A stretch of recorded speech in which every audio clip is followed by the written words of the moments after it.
কোনো মানুষ যদি ফজরের সুন্নত আর ফজরের ফরজের মধ্যখানে 40 বার সূরা ফাতিহা পড়ে, আর এই 40 বার সূরা ফাতিহা পড়ে একটু পানিতে দম করে পান করে, তো যে কোনো কঠিন বিমারি আল্লাহ তাআলা শিফা দিয়ে দিবেন।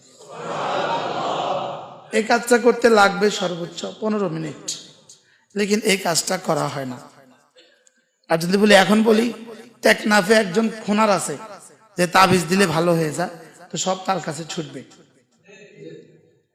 অথচ তাবিজ আপনার কাছে দেয়া আছে। আপনাকে দেওয়া কি আছে বলেন?